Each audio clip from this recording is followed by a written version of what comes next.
On average, we spend about, what, 3 weeks worth of our wages just on mortgages? Let that sink in. Now, I know that we're starting off today's video hot, and I want to warn you now that we've got some explosive updates for you guys, and one of which is regarding the explosions on the Nord Stream pipelines. It looks like a very popular news outlet just changed their minds as to who they think actually did it. Journalists suddenly changing their stories? Couldn't happen right here in our country though, right? And more layoffs are expected as the Fed continues to lay down rate hike after rate hike. Now, I'm really not sure how you can say that the economy's strong when people are losing their livelihoods. Just a quick question. Do you think that our economy is strong right now? Comment a quick yes or no down below. Now, before I continue, please take a second, drop a like for the video. And if you're looking for your daily dose of the truth when it comes to the US economy, global happenings, social security, passive income, and financial freedom, look no further than this channel. So go ahead and subscribe, all right? I really appreciate the support. And if you own a home, make sure your home is protected. Get your free home warranty quote. The link is down below in the description of this video. So the housing market,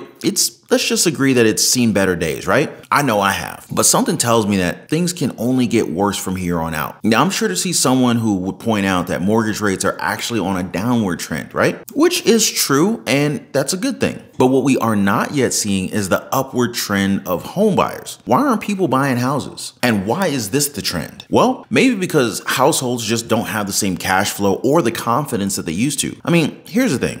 Even if the rates go down, even if mortgage rates go down, not many people can afford a home. We are set to see deflationary times, and it's going to be sad since a lot of households won't be able to take part in the sales that are actually going to be coming in different markets. Now, the housing market being one of the biggest ones. These housing market opportunities are going to come up in the near future, and some are for sure going to be left behind, unfortunately. Existing home sales have dropped 7.7%, and this is the lowest level since May of 2020. And house resales, which accounts for a huge chunk of US home sales, they have plunged by 35.4% on a year-over-year basis. Now, these are some pretty dark times for the housing market, guys, and we're not even close to the bottom. And look at this. With more consumers leaning on buy now, pay later schemes, the economy will struggle. Does anyone ever use PayPal's buy now, pay later scheme? I think you can use PayPal to pay for e-commerce goods over the period of maybe 6 months with no interest. Have you ever tried that? Your credit card isn't made of magic. It's not from Hogwarts or anything like that. It's a modified IOU, but it asks for that money about a month later. Now, if you don't pay up, it becomes an IOUM, which means I owe you more due to interest. Many Americans have relied on this system, credit cards, but since interest rates on credit cards are so high, it's going to be really hard to keep up with credit card bills that are about to hit the mailboxes. Now, since our cash flow isn't as strong as it used to be for many Americans,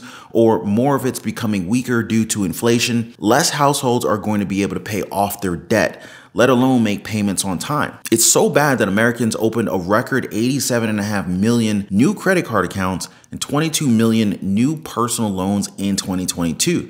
Now, that's a lot of brand new debt right there. How many of these people will likely miss out on these debt payments? How many will risk their cars, their houses, their boats, their RVs, their trailers, just to maintain their way of living? Bankruptcy will be an option, and some may be forced into it. We may even see some people pushed into rental properties or maybe become homeless altogether, unfortunately. Now, I definitely do not want it to happen, but the facts are there, and it is happening. I mean, look at this. The semiconductor maker Micron just announced that they're cutting their staff by 10%. Now, they're also suspending bonuses for 2023. Now, you might say, well, 10% is not so bad, right? I mean, come on, Ron, you're just exaggerating. Okay.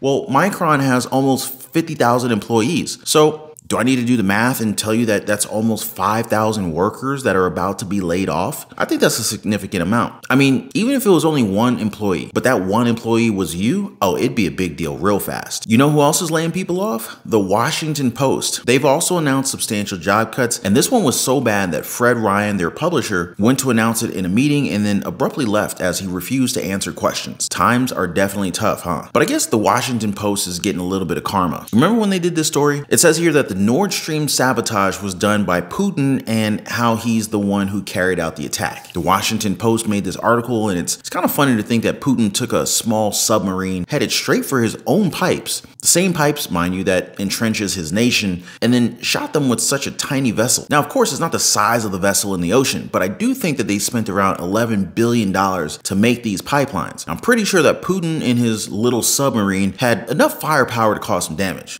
Yeah, sure. But wait, after saying this, they seem to have had a change of heart. They're now reporting that there's no conclusive evidence that Russia was behind the Nord Stream attack. Wait a second, but what about the photo in the submarine? It looks so good too. It was very convincing. As it turns out, they did a little journalistic work after this article. They spoke to almost 24 people from 9 different countries. This comprised of diplomatic and intelligence officials, and they echoed the same statement a European official said. Quote, "There's no evidence at this point that Russia was behind the sabotage." End quote.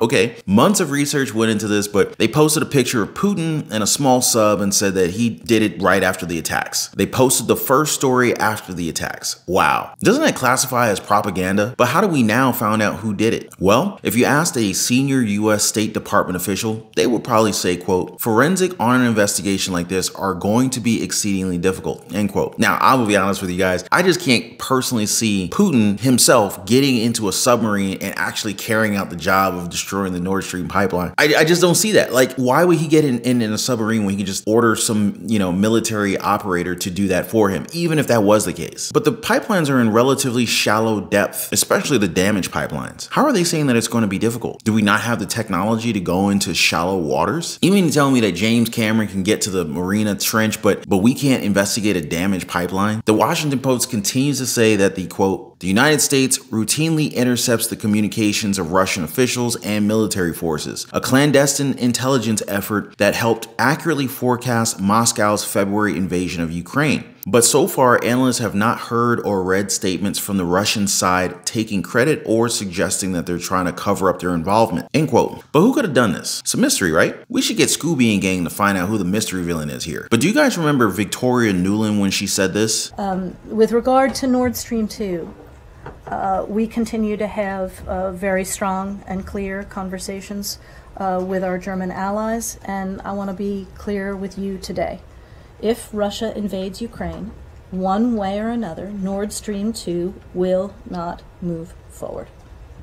Oh yeah, the Undersecretary of State for Political Affairs, Victoria Nuland, said this. That sounds like a huge coincidence, doesn't it? She said this early in 2022. I don't know, guys. Sounds a little bit fishy, but I bet it's nothing. Kind of like how the country's top economist called inflation transitory. But since you and I both are aware that inflation isn't going away anytime soon, I got a proposition for you. If you're one of the many here in the community who want to learn more about budgeting, creating multiple streams of income through side hustles, starting a small profitable business, or maybe you want to lessen your financial woes by investing in the stock market or even real estate, I want you guys to know that my door is wide open and I'm willing to guide you guys into the best financial shape. So feel free to join the Patreon family group. There's a link in the description down below. But before I go, please don't forget to drop a like for the video. Always subscribe to the channel for future videos, and I'll see you guys on the next one. Be safe.